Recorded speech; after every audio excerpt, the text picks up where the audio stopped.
Bueno, el día de hoy vamos a hablar de un tema que es súper frecuente, tiene mucha carga de mortalidad y morbilidad en los pacientes y es una alta causa de consulta en las clínicas de medicina del sueño, en las clínicas de neumología, pero también es una causa muy frecuente de enfermedades que nos acontecen y que muchas veces ni siquiera tenemos idea de que la apnea obstructiva del sueño está detrás de ellas. Entonces vamos a explicar un poco de qué es la apnea obstructiva, cuáles son los elementos fisiopatológicos que más frecuentes o que están asociados a ella. Vamos a ver cómo las diagnosticamos, vamos a quitar algunos mitos que creemos que existen sobre esta enfermedad y sobre todo vamos a dar las pautas de un médico, por ejemplo, en primer nivel de atención, en segundo nivel de atención, puede tener para empezar el proceso de diagnóstico y tratamiento. Como yo siempre lo digo, esto debe ser como una carrera con relevo. Ya saben, ¿no? Se corre en 100 metros y el otro toma el listón y corre los otros 100 hasta llegar a la meta. ¿Qué es lo que se debe evitar? Empezar a dar tratamientos exclusivamente basados en los síntomas y no basado en un abordaje lógico y coherente de la enfermedad. Y aunque suene una enfermedad compleja, que no la voy a ver, ¿qué dirían ustedes si yo les hago la reflexión de que es frecuente que las tengamos frente a nuestras narices? Por ejemplo, cuando tenemos un paciente con hipertensión arterial resistente, ahí está la apnea del sueño, más de 80% de probabilidad de que ese paciente tenga apnea obstructiva del sueño. Pacientes que tienen deterioro cognitivo o ya una enfermedad establecida como Parkinson o Alzheimer, hay que pensar que ese paciente tenga comorbilidad de apnea obstructiva del sueño.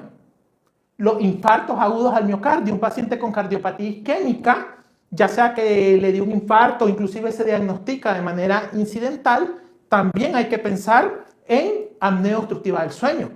Los pacientes obesos, roncadores, pacientes que ustedes van en la ruta y lo miran que van dormidito ahí, hay que pensar que hay apnea obstructiva del sueño.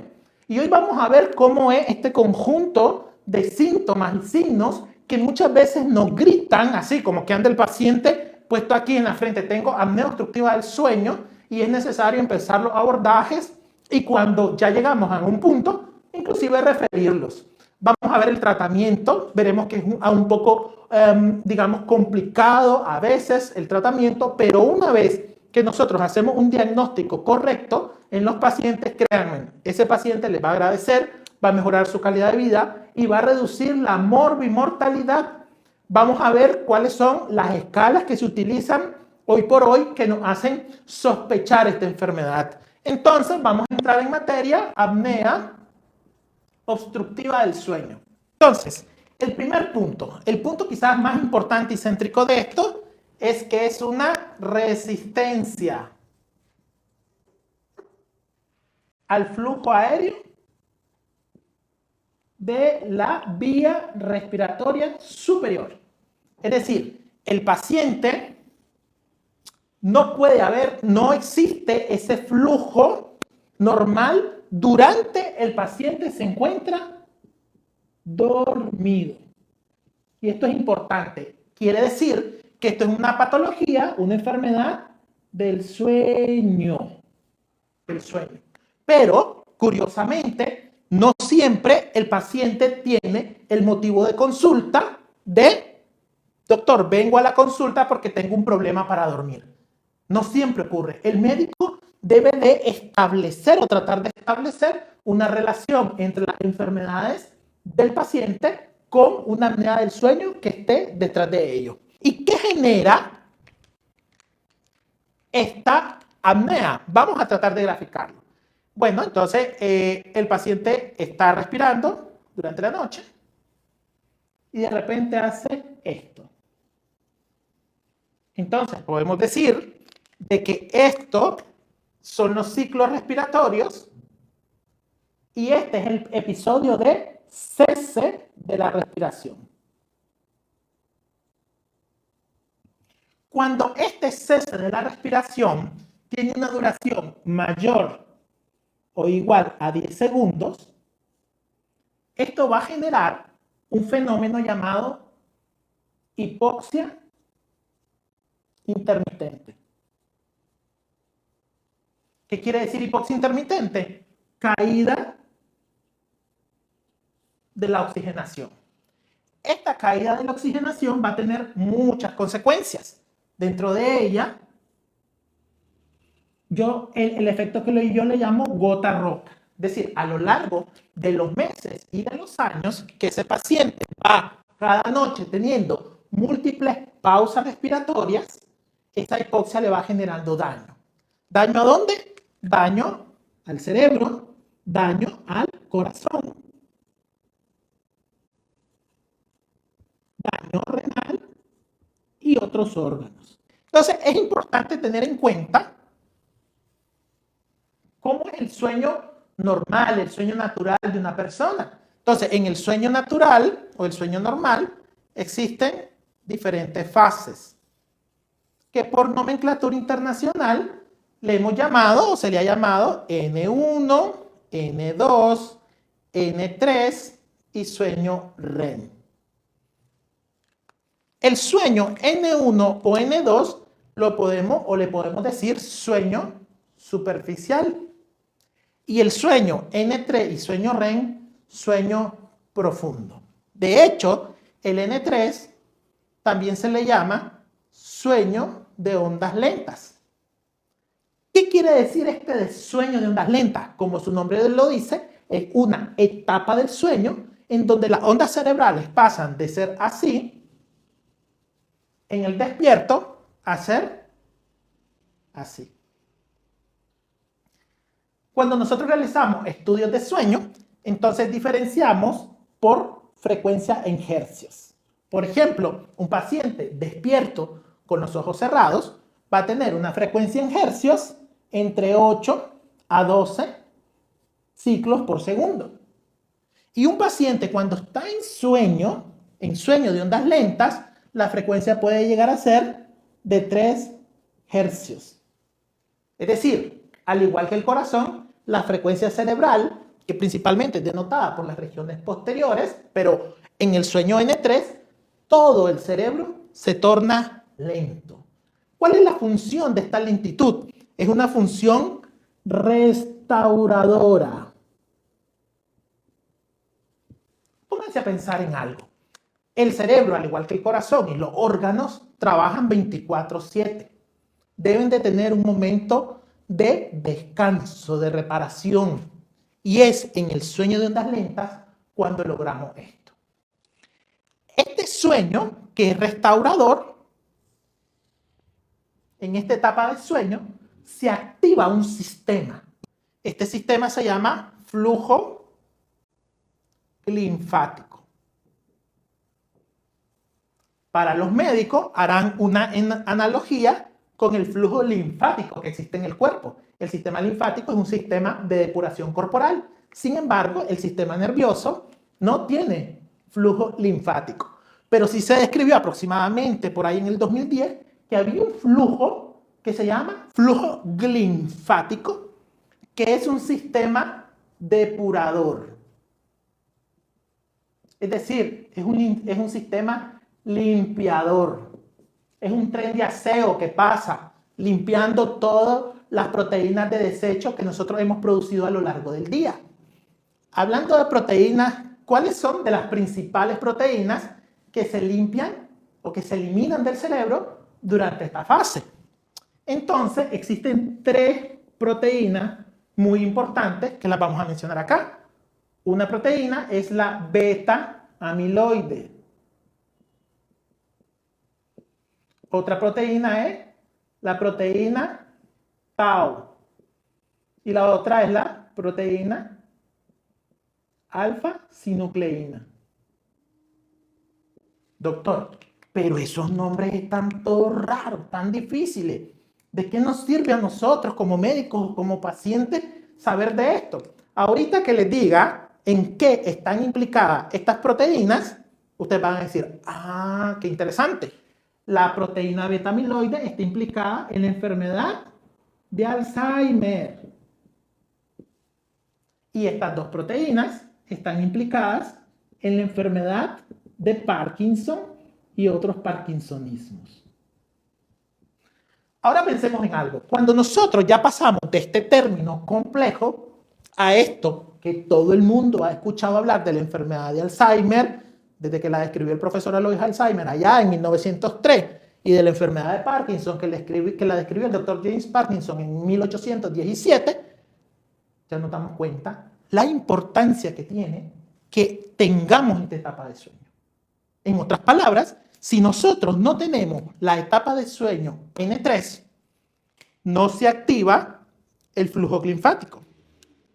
Y al no activarse el flujo linfático, no se activa el limpiador. Al no activarse el limpiador, se acumulan estas proteínas. Y estas proteínas son tóxicas para el cerebro. Son proteínas que se introducen en la neurona, estas en un área del cerebro que se llama el hipocampo, y genera el daño o la enfermedad que conocemos como Alzheimer y que estoy seguro que todo el mundo tiene pavor a padecerla.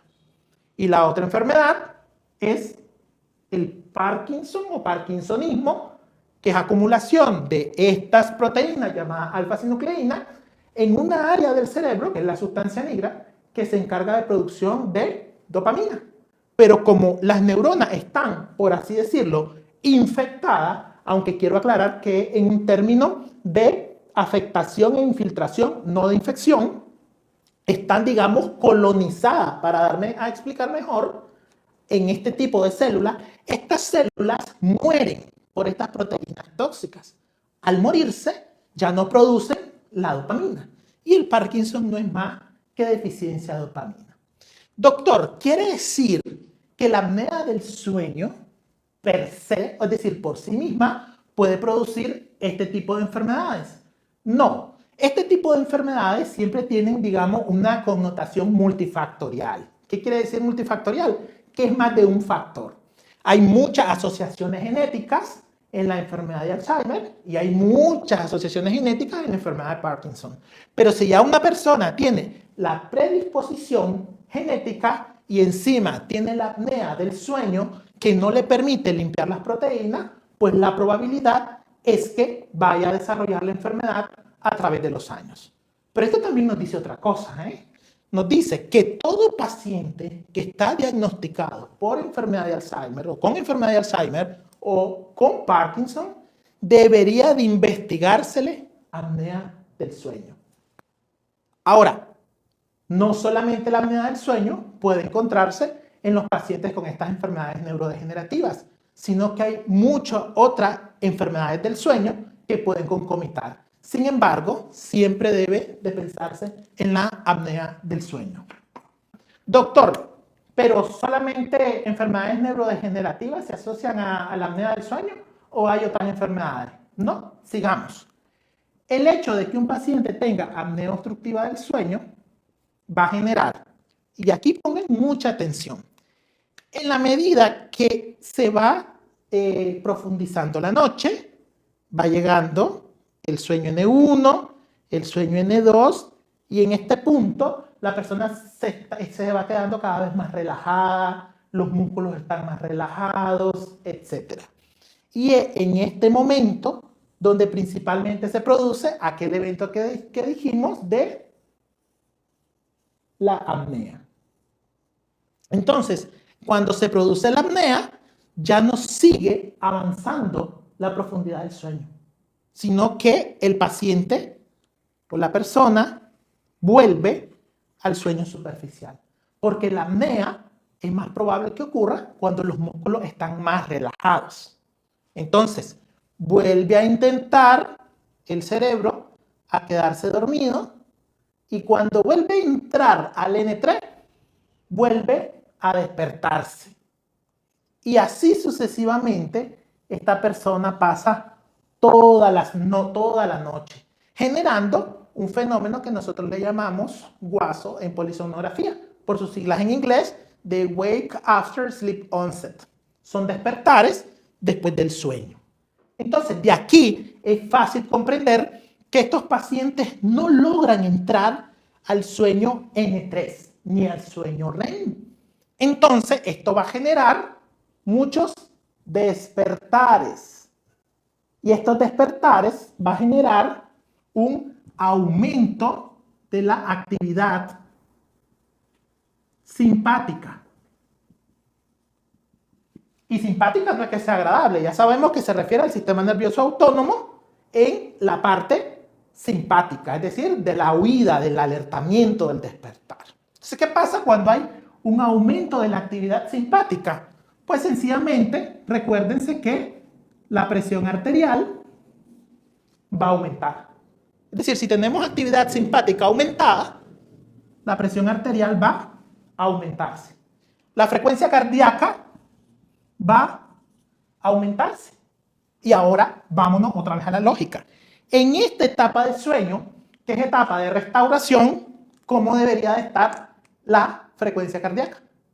Pasar de 70, 80, 90 latidos por minuto a 50, 45 latidos por minuto. Porque ¿saben qué? No solo el cerebro descansa en esta etapa del sueño. También necesita descansar el corazón. ¿Y qué pasa si en vez de estar descansando a medianoche tenemos una frecuencia cardíaca aumentada, una presión arterial aumentada? Los médicos sabemos que ahora mandamos a los pacientes a estudiarse las presiones durante la noche. Entonces, la hipertensión nocturna o los fenómenos Kaiser-Dieper, que son disregulaciones durante la noche. ¿Y qué es lo que pasa en la consulta? Doña Juanita, ¿cómo son sus presiones? Normal, doctor. Mis presiones son normal. Le vamos a hacer un electrocardiograma y tiene un corazón hipertenso.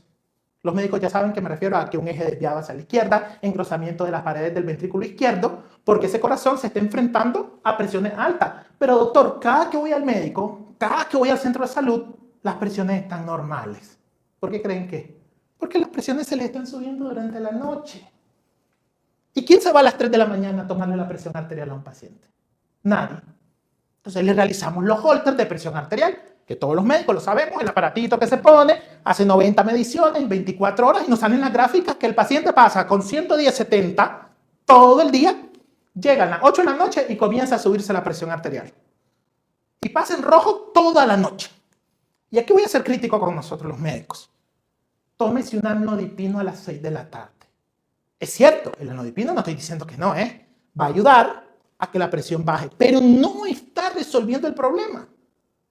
Un paciente que tenga hipertensión nocturna, ¿debo de ir a buscarle? Correcto, apnea obstructiva del sueño, porque probablemente está ocurriendo estos despertares con activación del sistema nervioso autónomo simpático con aumento de la frecuencia cardíaca. Ahora, si nosotros tenemos un corazón que ya tuvo infartos previos, que tiene cardiopatía hipertensiva, valvular, si está en insuficiencia cardíaca, es un corazón que necesita su reposo. Y a los médicos les pregunto, ¿por qué le damos betabloqueantes a los pacientes? ¿Por qué los betabloqueantes han demostrado que reducen mortalidad? Porque reducen el cronotropismo. Al reducir la frecuencia cardíaca, el corazón descansa, el corazón tiene reposo. Porque efectivamente este corazón necesita descansar. Pero si el corazón enfermo, ya con lesiones, entra y en su etapa de mayor reposo, lo encontramos con aumento de la frecuencia cardíaca, ¿qué quiere decir? Nosotros sabemos que la mayoría de los eventos vasculares ocurren por ahí a las 6 de la mañana. ¿Y por qué van a ocurrir a las 6 de la mañana? Si te estás levantando de dormir, venir del momento de más descanso y relajación muscular, de menor frecuencia cardíaca, de menos estrés miocárdico, porque pasó toda la noche con la frecuencia aumentada. Ya sabemos que existe una asociación entre la apnea obstructiva del sueño y la muerte súbita. Es decir, el paciente, yo le digo a los familiares, sin ánimo de asustarlos, les digo, a ver, ¿han escuchado la historia? Cenó bien, estaba tranquilo, hasta un chiste se echó. Y en la mañana fuimos y el paciente estaba fallecido. El corazón no pasa de estar sano a estar gravemente enfermo. Hay un proceso.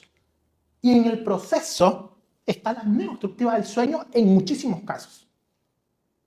En Brasil hicieron un estudio en una clínica de cardiología que no era una clínica común de cardiología, era una clínica de alta especialidad. Creo que era el doctor Acosta. En donde cuando llegaron los médicos de sueño a estudiar 500 pacientes, resulta que tenían diagnóstico de apnea del sueño 3% más o menos. Y eso llamó la atención. O sea, si estamos hablando que la apnea del sueño está tan metida en la enfermedad cardiovascular, porque había tan poquito. Pacientes con coronariopatía, pacientes con insuficiencia cardíaca, pacientes con arritmias, incluyendo fibrilación auricular. Entonces se pusieron a estudiar a los pacientes de la clínica. El número pasó de aproximadamente 3% a 67%. No era que los pacientes no tenían apnea del sueño, eran pacientes que no estaban diagnosticados, que se le estaba tratando únicamente la consecuencia, no la causa. Y hoy me alegra mucho escuchar a los colegas cardiólogos de que cada vez introducen más el tema del sueño en el abordaje. Yo esto tengo 10 años de estar diciendo, hay que evaluar el sueño en todos los pacientes hipertensos resistentes, en todos los pacientes con cardiopatía isquémica, en todos los pacientes con fibrilación auricular. Doctor, y hablamos de cerebro y corazón, pero ¿habrán otras enfermedades que están asociadas? Porque, por ejemplo, la diabetes también está implicada en la enfermedad coronaria y en la enfermedad cardiovascular. Pues fíjense esta cifra. El 50% de los pacientes diabéticos tienen apnea obstructiva del sueño. Fíjense bien. Esto quiere decir que en un diabético ni siquiera necesito preguntarle cómo duerme. Que claro, que tengo que preguntar, que no se malentienda. Pero ni siquiera tengo que preguntarle cómo duerme. Porque ya, antes que me lo diga, tengo que pensar que tiene 50% de riesgo de tener diabetes. Entonces, un paciente diabético, les lo digo a los colegas internistas, endocrinólogos, que está con diabetes y todavía pensamos en una diabetes resistente o con altas cargas de enfermedad, por favor, investiguen apnea obstructiva del sueño. Doctor, pero fíjese que ese paciente hasta es delgado. No importa. Investiguen apnea obstructiva del sueño. Ahora, si además de ser diabético tiene algún trastorno del sueño, las probabilidades van a aumentar. Si además este paciente anda con hipersomnolencia durante el día, la probabilidad va a aumentar. Si el paciente está refiriendo trastornos de la memoria, la probabilidad va a aumentar. Doctor, y fíjese que también los trastornos de lípidos. Bueno, los médicos sabemos que los lípidos son el resultado de interacciones entre hormonas. La insulina juega un rol, el glucagón juega un rol, los glucocorticoides del glucagón juegan un rol, hormonas de crecimiento juegan un rol también. ¿Y adivinen dónde se da la mayor liberación de estas hormonas? Sí, también durante el sueño. Entonces, un paciente con trastornos lipídicos, hay que asociarlo a como lo asociamos a la diabetes, como lo asociamos a la hipertensión arterial, tenemos que ir a buscar el problema del sueño. Doctor, pero usted ha hablado de que entonces la apnea del sueño puede asociarse a Parkinson, puede asociarse a Alzheimer, puede asociarse a diabetes, a trastornos lipídicos, a infarto agudo al miocardio, a insuficiencias cardíacas. ¿Hay otras enfermedades que se puedan asociar? Sí. Y vamos a enumerar de las más importantes. Hay definitivamente asociaciones con cáncer. ¿De acuerdo? Hay asociación con trastornos inmunológicos.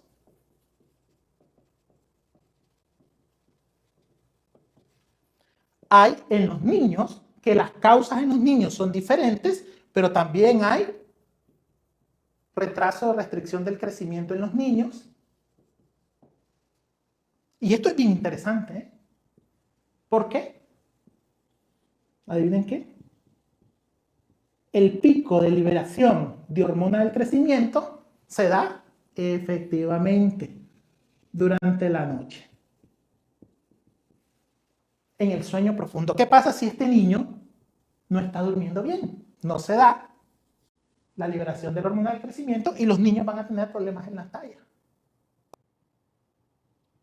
Y hablando de los niños, déficit de atención. Sí es cierto que ahora diagnosticamos mal los trastornos del neurodesarrollo, pero por favor, un niño con déficit de atención, investiguen el trastorno del sueño. No necesariamente apnea, pero hay que investigarle trastornos del sueño. Esos niños que andan irritables por el día, que son oposicionales desafiantes, que están idos, que tienen bajo rendimiento escolar, tienen que ir a investigar trastornos del sueño. No sé específicamente si apnea, aunque sí existe apnea en los niños. Y voy a hablar de un grupo también especial, que es la mujer posmenopáusica. Y aquí tengan, porfa, mucho cuidado en solo atribuirle a baja de hormonas. Después de los 50 años, 1.6 veces el riesgo de que la mujer tenga apnea del sueño. Y ojo, es menos típica que el varón. El varón es un roncador. El varón ronca. De hecho, les voy a contar una pequeña anécdota. Se dice que el ronquido tenía una función protectora. Cuando estábamos en las cavernas, que no había puerta, o sea, estaban al aire libre y habían depredadores. Entonces, durante la noche, el ronquido espantaba a los depredadores. Actualmente sabemos que espanta hasta esposas, ¿no? Pero bueno, sin embargo, roncar, y quiero dejarlo claro, no es igual a tener apnea del sueño. Pero los pacientes con apnea del sueño, el 70% son roncadores. Pero las mujeres son roncadoras sutiles. Cuando durante la noche, ya vamos a hablar del estudio que se realiza, le colocamos un sensor en el cartílago cricoideo, nos damos cuenta que roncan muchísimo, aunque no es percibido por el oído del acompañante. Y entonces la manifestación es más sutil en la mujer. Por eso muchas pasan desapercibidos. Tristemente, por ejemplo, en países europeos como España, a veces se demoran 10 años en diagnosticar esta enfermedad. Los ancianos, ya hablamos de neurodegenerativas, pero también hay ancianos que tienen apnea del sueño y que sus manifestaciones no son tan claras porque como ya están jubilados, ya pasan más tiempo en casa, no se nota mucho el cese cognitivo que van teniendo. El abuelito que se queda sentado y dormido. Ahí van a veces en el transporte público o están en una sala de espera. En los hospitales miramos todos los viejitos así doblados. Y hasta tenemos mal concepto del sueño. Mira qué rico que duerme. No importa que hayan 100 personas en un autobús haciendo ruido, conversando, te vas cuidando de los dueños del ajeno. ¿Y cómo se llega a relajar esa persona? No, esa persona está durmiendo en horas que no le toca porque su sueño no está siendo reparador. Porque está teniendo una fragmentación del sueño, está teniendo hipoxia intermitente, está teniendo ausencia de sueño profundo. Y fíjense bien qué tema con los ancianos, ¿eh? Y regresamos un poquito aquí a las etapas de sueño. El N3. El N3 es promovido por la melatonina. La melatonina es producida por la glándula pineal. La glándula pineal con la edad se calcifica y se atrofia. Esto tiene un sentido biológico, ¿verdad? Conforme van pasando los años y se llega a la senilitud, la actividad física de esa persona disminuye mucho. En general pasan sentaditos, o van a la cocina, o barren el porche, pero reduce muchísimo la carga de trabajo, la carga laboral, la carga de ejercicios. Pero pónganse a hacer lo que hace un niño de 5 años. Uno se cansa en 2 minutos y el niño puede llegar a 10 horas. Y el sueño es la factura de la carga energética que nosotros hacemos. Es decir, en la edad neonatal, los niños llegan a dormir hasta 17, 18 horas y solo se despiertan cada 3 horas a amamantarse. Porque el proceso de crecimiento es lo que más consume energía. Luego, llegado al adulto joven, andamos en 6 a 9 horas. Quítense de la mente las 8 horas. El sueño se debe medir más por calidad que por cantidad. Y ya en la parte derecha de la campana, por ahí en los 70, 80 años, la necesidad de sueño llega a ser 5, 6, 7 horas. Por eso no hay que ponerle a los ancianos metas de 8, 9 horas y a veces estamos felices si el anciano duerme 12 horas. No, que durmió 12 horas. Qué buen abuelito que me tocó. Se va a las 7 de la noche, se despierta a las 7 de la mañana, estoy feliz con el abuelito, tu abuelito está enfermo. Tu abuelito está enfermo. Porque no es la cantidad de horas que debe dormir. Pero bueno, regresemos a esta parte. ¿Por qué pasa eso? Por esto. Se atrofia y se calcifica la glándula pineal, reduce la producción de melatonina y reduce el N3. De hecho, hay tablas o percentilos en donde, de acuerdo a la edad, ubicamos la cantidad de sueño de ondas lentas que en condiciones de un adulto joven debería de andar entre el 20 al 25% del tiempo total de sueño. A ellos se les puede reducir hasta 15% menos. Entonces ellos tienen poco sueño reparador. Y por eso es que los pacientes mayores son tan sutiles a despertarse. Porque caen mucho menos en sueño profundo.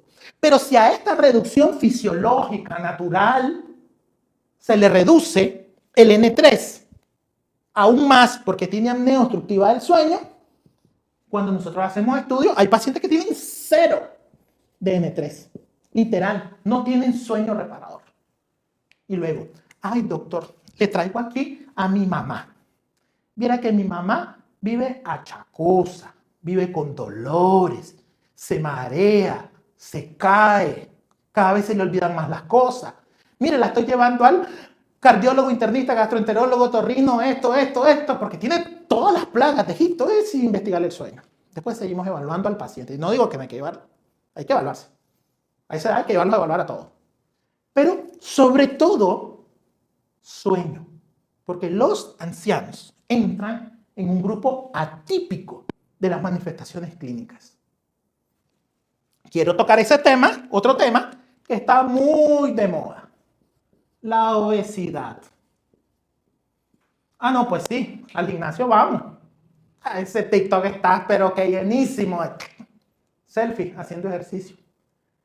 Deberían, yo creo que uno de los gimnasios más exitosos del país sería a quien le pongan a un médico que oriente y a alguien que sepa de sueño que lo guíe.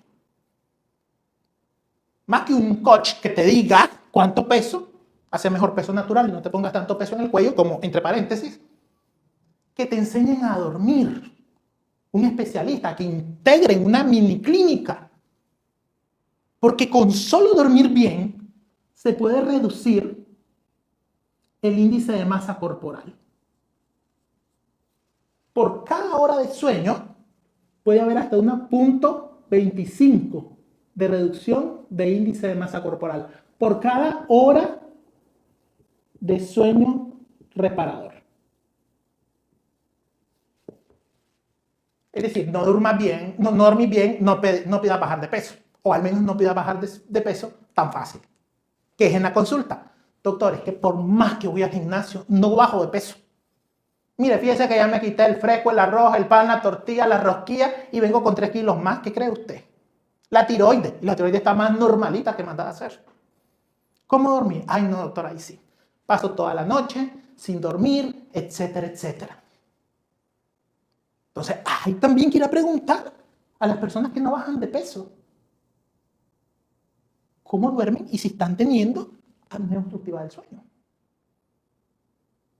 Entonces, aquí, doctores, pacientes, técnicamente cualquier síntoma no es tan absolutista, pero cualquier síntoma, piensen en que puede tener de fondo un trastorno del sueño o una apnea obstructiva del sueño.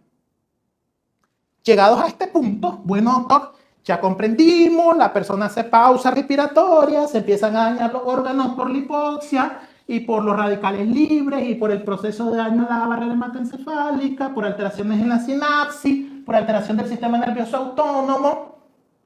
¿Y qué hacemos? ¿Qué hace el médico en la consulta? Solo nos cuenta y nos dice, oye, ¿sabes qué? Ya dormir bien, ya no. Pues no. En realidad, cuando nosotros estamos en una consulta de un paciente que tiene problemas médicos o que viene por causa primaria de trastornos del sueño, nosotros les hacemos algunas prepruebas, algunas escalas. Escalas que están validadas. Algunos médicos utilizan unas escalas, otros utilizan otras, pero la mayoría tienen un buen nivel de evidencia. de sensibilidad y de especificidad. Por ejemplo, nosotros realizamos la escala de Stockman, que esto es un acrónimo, cada letra significa algo. Utilizamos la escala de Sara. Eventualmente utilizamos Berlín. Utilizamos Epworth.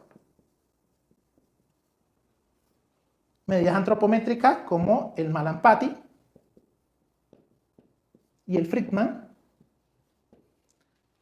Son pruebas, por ahí otras, ¿verdad? Como el SACS, etcétera. Son muchas, todas son buenas. Lo importante es hacerlas. Son pruebas que se hacen bastante rápido, ¿eh? Hay apps, hay aplicaciones que ya las traen. Se descarga, por ejemplo, Calculate. Y listo, ahí las tienen en sus manos. Es un tema de picar, ¿eh? Por ejemplo, el Stockman, el índice de masa corporal, si tiene enfermedades, si ronca, si hace apnea, etcétera, etcétera. Nosotros de cajón le hacemos 2 escalas al paciente. Y esta escala, Epworth, es muy importante, porque los mejores resultados tras el tratamiento de un paciente con apnea son pacientes cuando andan Epworth altos. ¿Qué quiere decir Epworth? Este me dice si el paciente anda somnoliento durante el día.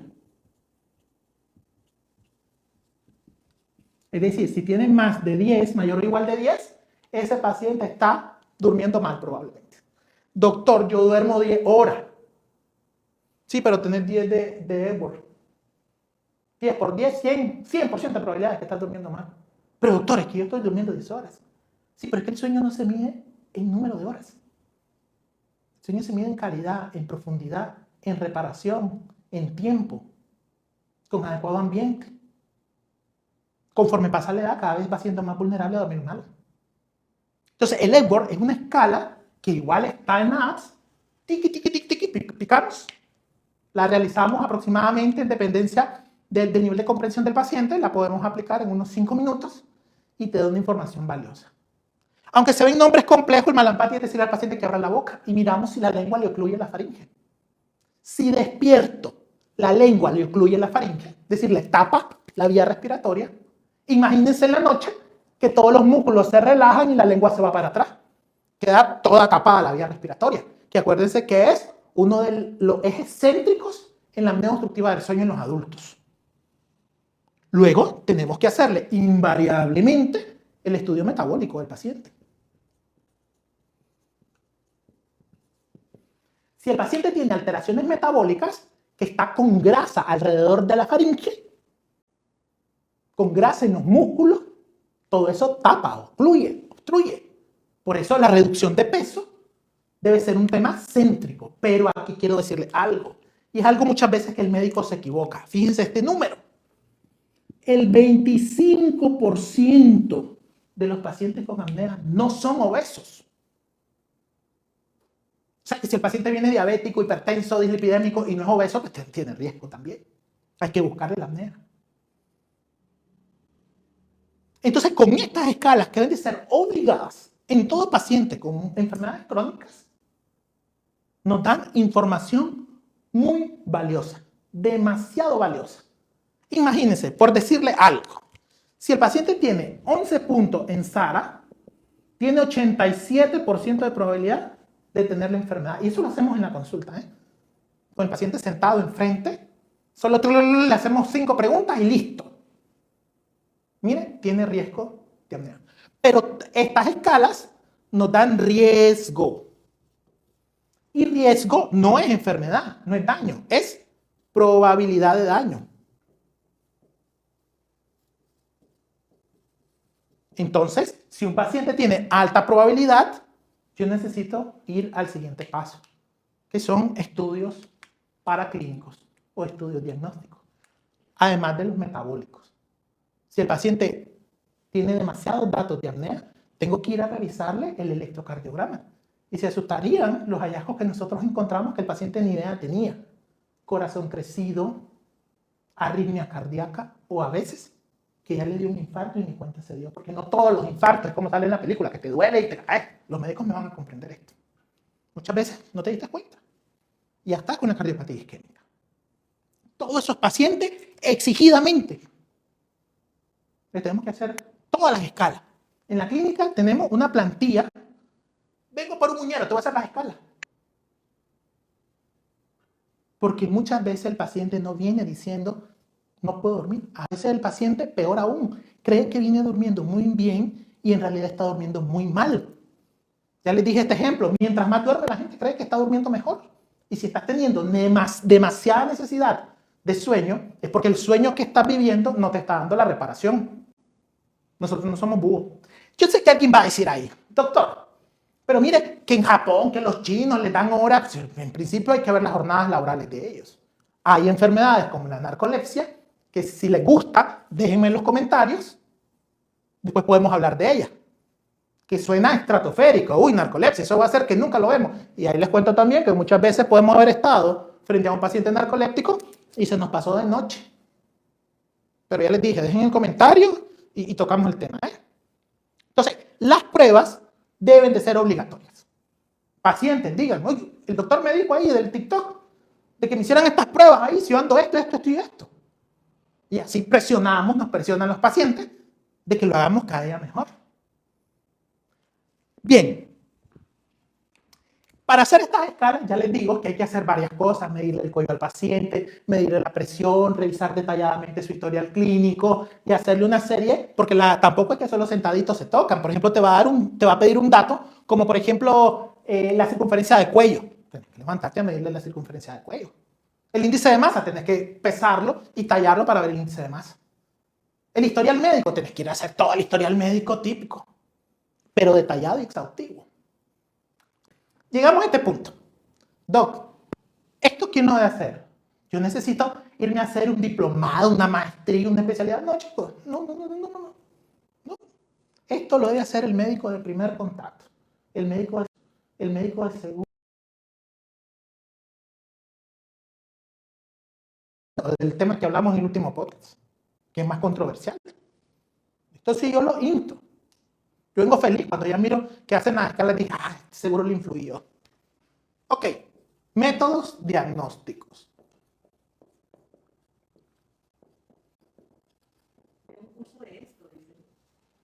¿Ok? ¿Lo vamos a anotar? ¿Lo vamos a anotar? Y el gol estándar, cuando a las personas que no son médicos, cuando un médico habla de gol estándar, es el estudio máximo, el techo disponible para diagnosticar una enfermedad. Es la polisomnografía. Poli, muchos, somnos, sueño, y grafos, medición. En pocas palabras, la polisomnografía quiere decir mediciones de muchos parámetros del sueño. La polisomnografía, vamos a hacerlo acá, un poquito. Nosotros revisamos 800 páginas, imagínense. 800 páginas en una noche. Si el problema es de noche, hay que hacerlo en la noche, ¿verdad? No hacemos nada haciéndolo a la 1 de la tarde. Entonces, tiene varios parámetros. Primero, hay que medir los movimientos oculares. Se hacen con dos tipos de electrodos para medir los movimientos. ¿Por qué? Porque el sueño se divide en dos grupos. En el sueño no MOR, que es del N1, N2 y N3, y el sueño MOR. MOR quiere decir movimientos oculares rápidos. O sea que hay un sueño con movimientos oculares rápidos y otro sueño que no tiene movimientos oculares rápidos. Ustedes pueden encontrarlo en la literatura inglesa como REM, The Rapid Eye Movements. Pero no nos vamos a ir al anglicismo, vamos a hablar puro español aquí. Movimientos oculares rápidos. Luego, hay 4 canales de lo que se llama el hipnograma. Chicos, el hipnograma es una forma de electroencefalograma, pero resumido. ¿Ya? Solo mide 4 canales. Porque es con este y este que nosotros medimos las etapas de sueño. Por ejemplo, si un paciente tiene frecuencias mixtas, es decir, no está tan rápido como en el despierto, pero no está tan lento como en el sueño profundo, más una onda de vértex, que son unas cosas que aparecen más o menos así, frontales, esa persona está en N1. Si, por ejemplo, y los movimientos oculares son rápidos, aquí es MOL, perdón, movimientos oculares lentos. Entonces, frecuencias mixtas posteriores, ondas de vértex y movimientos lentos, N1. Si el paciente tiene una frecuencia más lenta, en rango teta, es decir, con frecuencia aproximada entre 4 a 7 hercios, más usos de sueño, que es característico, más algo que se llama complejo K, está en N2. Y así sucesivamente. No me voy a poner a explicar cada una de esas, ya me dieron la idea del curso, pues los espero. Y aquí lo hago experto en ese curso. Luego medimos otros parámetros, ¿sí? El mentón. En los polisonógrafos sale como chin. El mentón, chicos, me va a medir la actividad muscular. En el sueño MOR hay atonía. ¿Qué quiere decir atonía? Está flácido todo el cuerpo, salvo dos músculos. ¿Cuáles son? ¿Cuáles son los dos músculos que no van a estar aguaditos, que no van a estar flácidos en el MOR? Exacto. Los de los músculos extraoculares, porque acuérdense que en esta etapa, paradójicamente, los ojos están bleque moviéndose. Aquí hay atonía, pero los movimientos oculares están rápidos. Y el diafragma, si no dejáramos de respirar. El resto, flojito. Ustedes miran a los niños todos aguaditos cuando se duermen. Están en MOR. La estructura, la arquitectura del sueño de los niños es diferente. ¿Ok? Entonces, por eso es el mentón. Pero también medimos el snort. Perdón que lo escriba en inglés, porque así sale en los equipos. Snort, ronquidos. Entonces, se le pone un electrodo acá y uno va viendo. Hay gente que dice, no, doctor, no ronco, y vieran cómo salen los estudios, ni se los cuento. Luego, nos vamos a medir otros parámetros, como por ejemplo, los parámetros bandas torácicas y bandas abdominales. Estas dos son imprescindibles para la apnea, porque son las que registran el esfuerzo respiratorio. Doc, ¿y por qué hay dos bandas, una torácica y una abdominal? Porque hay personas que tienen respiración torácica y hay personas que tienen respiración abdominal. En general, las mujeres y varones tienen diferentes formas de respirar. Un segundito que vamos a acomodar algo aquí. Y listo. Entonces, ya les voy a explicar por qué estas dos bandas son imprescindibles. Fíjense bien, les estoy enseñando polisomnografía, un estudio neurofisiológico complejo. Pongan ahí si se los enseñaron en la universidad, los que son médicos. Pongan ahí. A mí me lo enseñaron, doctor. Voy a ir donde usted a esa pizarra y lo vamos a desmenuzar ahí juntos. Excelente, aquí. Y luego tenemos medición de los músculos de la pierna. ¿Ya? El izquierdo y el derecho. Además, medimos la saturación de oxígeno. Y los parámetros cardíacos, que es la frecuencia cardíaca. El heart rate. La frecuencia cardíaca. Fíjense cuántos parámetros medimos. Esto se hacen, chicos, colocando los sensores en cuero cabelludo, ojo, aquí en la garganta, músculos, bandas torácicas, abdominales, etc. Doc, ¿y para qué hacemos todas esas cosas? Bueno, ahorita les voy a explicar que no es muy difícil poder diagnosticar una apnea del sueño con una polisomnografía. La polisomnografía no solo me diagnostica apnea del sueño, su principal indicación es la apnea del sueño, ¿de acuerdo? Pero puede diagnosticarme muchísimos otros problemas del sueño, pero el día de hoy nos toca apnea del sueño. Entonces, bien, recuerden algo, tenemos las bandas torácicas o tenemos las bandas abdominales. ¿De acuerdo? Entonces, y tenemos la cánula nasal, que esa creo que no se las mencioné, se las mencioné al inicio. Las cánulas nasales. De todos los parámetros del polisomnógrafo o del estudio que hacemos, estos son los que, digamos, más me interesan para poder definir una apnea del sueño. Apnea, ya los médicos sabemos que A es sin, hipneus es sin respirar. Efectivamente. Tenemos el sensor puesto en las fosas nasales, ¿verdad? Y el paciente está respirando. Aquí el paciente está respirando, todo está tuani. Y de repente, ¡pum! Se quedó sin respirar. Esto puede ocurrir en condiciones normales. De hecho, nosotros para marcarlo tenemos que tener dos características. Uno, ya lo mencioné, que dure mayor o igual a 10 segundos. Y dos, que ocurran más de 5, mayor o igual a 5 eventos por cada hora. ¿Qué quiere decir? Que normalmente podemos quedarnos 4 eventos por hora y no se considera patológico.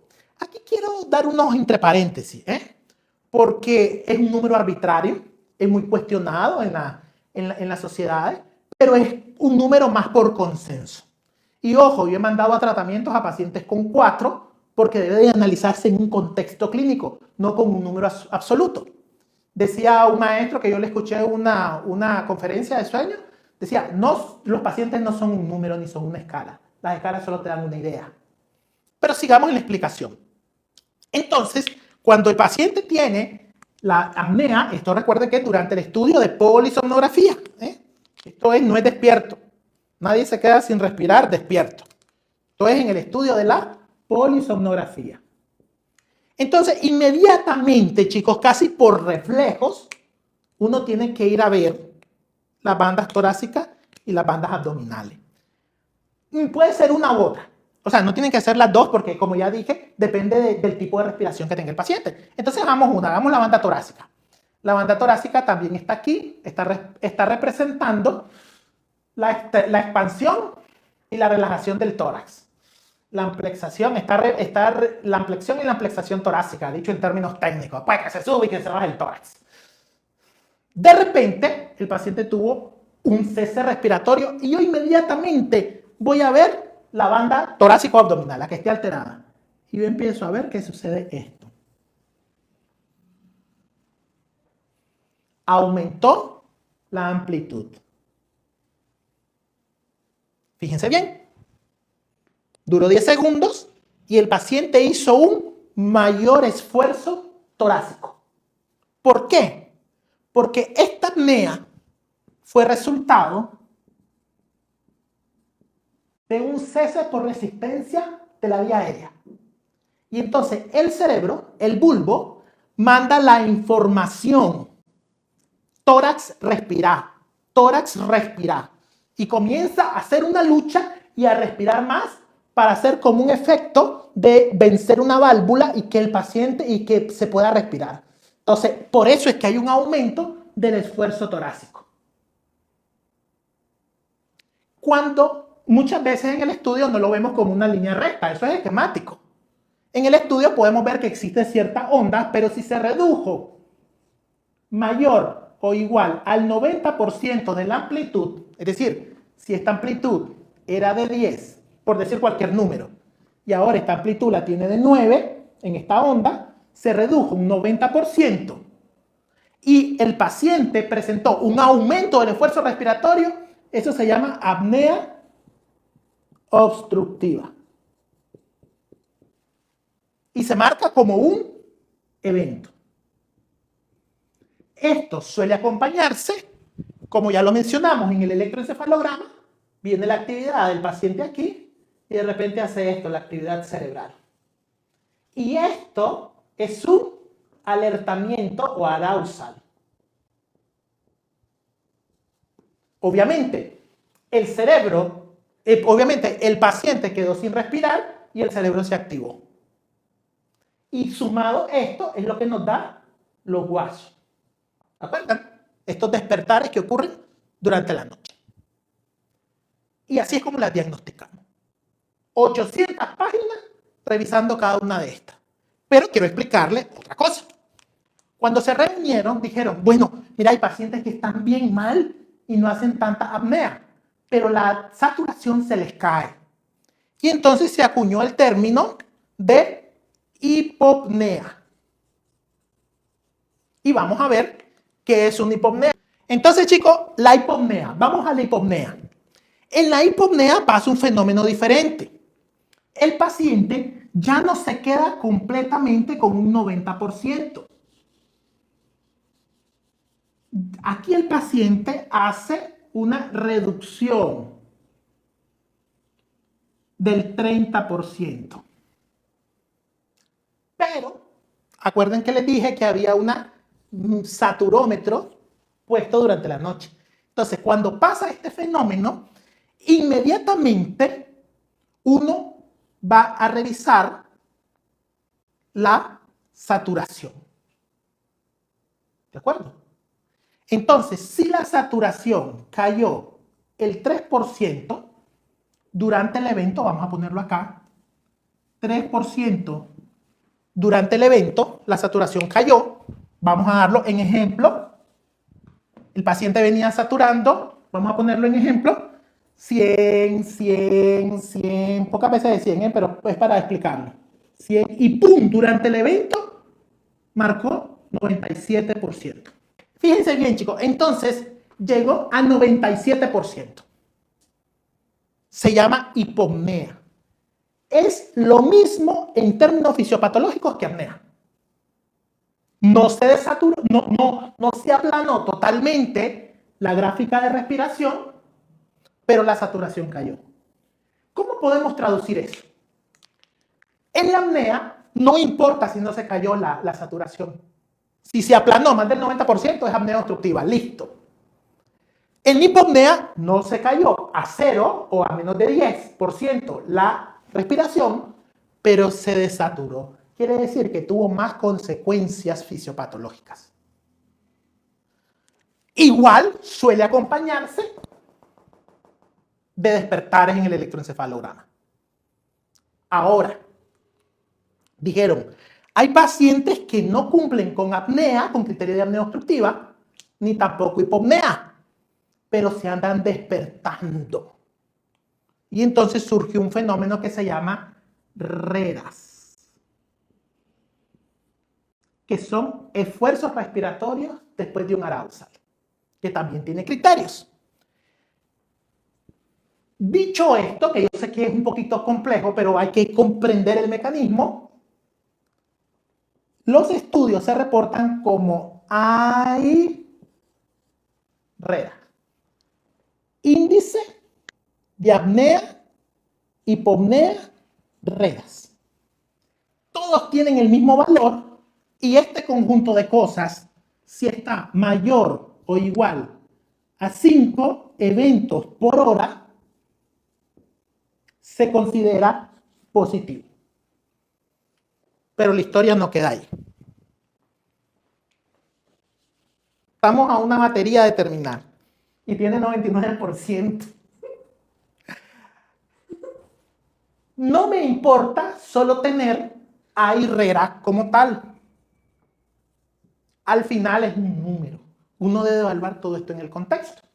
Y entonces las guías dijeron, a ver, fíjense bien, uno puede tener un RERAS de 5 a 15 eventos por hora, pero sin ningún síntoma.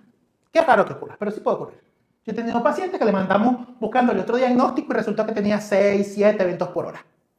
Pero no tenía patologías crónicas, no andaba, su estado de salud no andaba mal por el resto. Entonces, no lo considero alterado. Pero si este paciente es sin síntomas, pero es que sin síntomas, pero ahora este paciente con síntomas, considero este dato alterado. Perdón, considero este dato sin síntomas, este dato es normal, pero con síntomas este dato está alterado. Pongamos que tiene 10 eventos por hora, pero anda con sueño, anda hipertenso, anda con un montón de síntomas. Entonces, sí está anormal y se da tratamiento. Si es mayor de 15 eventos por hora, va a ser anormal con o sin síntomas. No sé si me estoy explicando. Pongan ahí, no se explicó, si quieren que repita. Pero más de 15 siempre va a ser alterado. Y de 5 a 15 solo si tiene síntomas. Pero no todos los vamos a evaluar igual. Así que determinaron también arbitrariamente, chicos, que de 5 a 15, leve. De 15 a 30, moderado. de 30 a 50 obviamente son los menos. Por ejemplo, aquí 14, aquí 29, pues, pero así lo voy a dejar en números cerrados. Severos y mayor de 50, muy severo. Y obviamente no tiene las mismas consecuencias. Doctor, ¿y será que habrá gente que anda más de 50 eventos por hora? O sea, cada minuto casi se queda sin respirar. Ay, chiquita, sí he tenido pacientes con 80 eventos por hora. ¿Ya? Pero dijeron, no es suficiente dar el número. Tenemos que tener otras cosas que nos apoyen a qué pacientes son más graves. Y entonces, si un paciente tiene 15 a 30, pero tiene un Epworth mayor de 10, o sea, se llama criterio de severidad, entonces ya no es moderado, pasa a la siguiente escala. Si un paciente tiene de 15 a 30, pero, y aquí le voy a explicar un parámetro que se llama CT90, CT90 es el tiempo que el paciente pasó con desaturaciones menores al 90%. Es decir, el paciente tiene de 15 a 30, pero pasa desaturado. Desaturado es baja de oxígeno con daño tisular. Entonces, ese paciente es más severo. Índice de masas corporales muy elevados o problemas cardíacos, a ese paciente lo debo considerar en una categoría mayor a la que le estoy dando solamente por los números. Y por último, chicos, ya siento a despedir, hay otros estudios que se realizan. Un estudio que se llama poligrafía, porque la polisonografía obviamente se realiza en un estudio de laboratorio. Nosotros aquí en la clínica tenemos un laboratorio de sueño donde el paciente viene a pasar toda la noche con nosotros. Pero también existe la poligrafía. La apnea Link, a mí no me gusta, por cierto. Que estos estudios se hacen ambulatorios. Son buenos para apnea, pero en pacientes que no tengan otro problema. Porque no tienen la parte del hipnograma. ¿Qué quiere decir? Que no podemos registrar cómo andan sus fases de sueño, solo los eventos de apnea central o apnea obstructiva.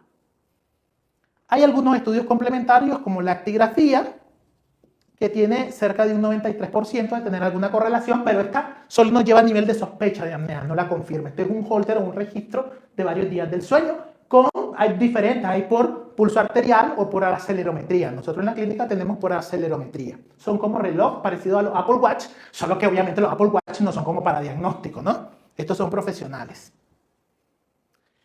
Entonces ya tenemos el contexto del paciente, el estudio metabólico, las escalas clínicas y los métodos diagnósticos. Tratamiento. ¿Cómo tratamos la apnea? La apnea obstructiva del sueño, el tratamiento, y lo vamos a poner para que no se nos olvide, sigue siendo el CPAP. ¿Qué es el CPAP? Piensen ustedes, en términos sencillos, ¿verdad? Piensen ustedes que aquí tenemos la apnea y que el CPAP automático detectó en este punto la apnea y agarró aire del ambiente, lo pasó por el compresor y lo envió, por ejemplo, a 12 centímetros de agua, que cada paciente puede necesitar una dosis diferente, centímetros de agua, perdón, y el paciente lo puede tener, agua, ya le escribí mal, que es la noche, centímetros de agua, y le da la presión necesaria que el paciente requiere para ajustar su respiración.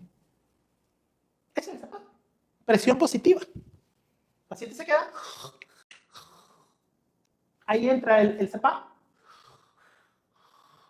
y da la presión necesaria para elevar el tórax y vencer la resistencia. Hay pacientes que pueden necesitar 4, hay pacientes que necesitan 12, hay pacientes que necesitan 18, dependiendo de la severidad. ¿Okay? Existen otras, como el BPAP, que el EPAP, APAP y otras modalidades que se llaman servoventilador, pero esas no son frecuentes utilizarlas y eso pues sería como una charla más compleja. También algunas inhibidoras de la GLP-1, GIP también, han demostrado que ayudan a reducir la grasa peritraqueal y a reducir el peso para el manejo de la apnea, pero nunca es un tratamiento solo, siempre tiene que ir tras un diagnóstico. Tras esto debe de ir modificación del estilo de vida, debe de ir psicoterapia y asesoría y seguimiento por quienes saben de este tema. Bueno, muchachos, siempre la parte del tratamiento llega más corta, porque si comprendemos lo que pasa desde el punto de vista clínico, paraclínico, y comprendemos los estudios, vamos a tirar al centro de la diana. Eso de andar dando un benzodiazepina, pastillas para dormir los pacientes. Hoy atendí, escuchen las cifras que atendí hoy. 18 años sin dormir, 25 años sin dormir, 7 años sin dormir. El día de hoy, el día que estamos haciendo este live. Y todo pastillas, pastillas, pastillas. Lo que denota que con todo el respeto, quien indicó los tratamientos no tiene ni idea del proceso del sueño. Ustedes no están en ese